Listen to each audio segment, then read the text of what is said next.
संबलपुर रे गत 2 दिन मध्य घटिथिबा 2 गोटी हत्याकांड घटना संबलपुर पुलिस 2 जन अभियुक्तों को गिरफ्त कर घटनार पर्दाफाश करिछि। सूचना अनुसार गत 20 तारिख सकाळे शासन केनाल निकट में जने युवकंकर मृतदेह पड़िथिबा संबलपुर पुलिस को खबर मिला। खबर पाई संबलपुर पुलिस घटनास्थल में पहुंची तदंत करथिला। तदंतरे मृत व्यक्ति नाम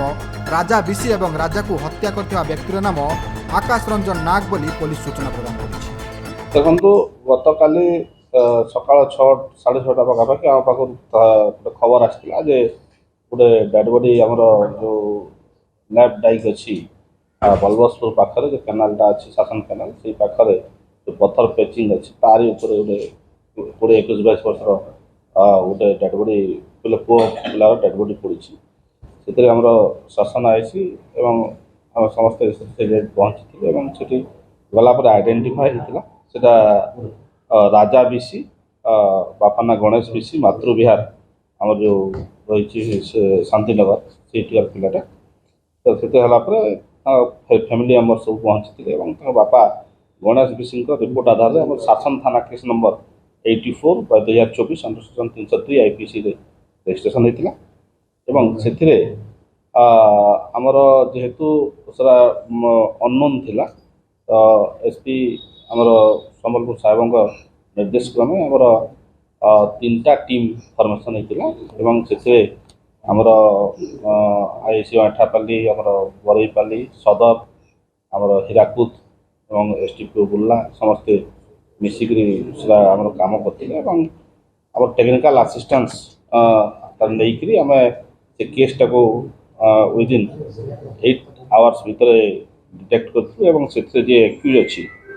आकाश रंजन नाग बापा ना दुष्यंत नाग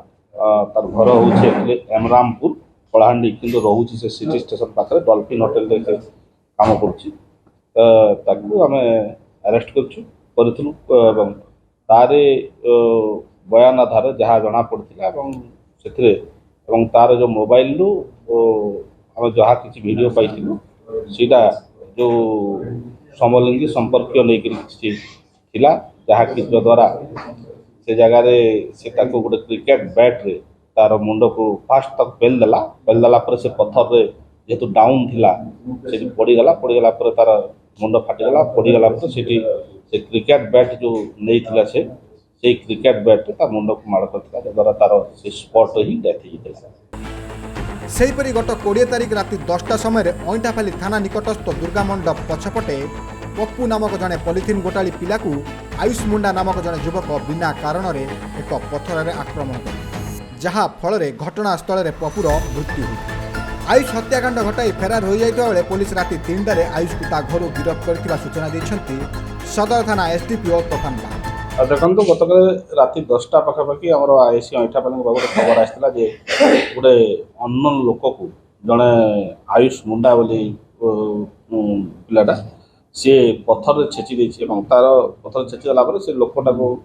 डीएचएच को शिफ्ट करते शिफ्ट कलापर से जगह सी रिसीव्ड डेड होता तो ये सागे सागे आमर एसपी साहब को जनला आमर आईसी अईठापाली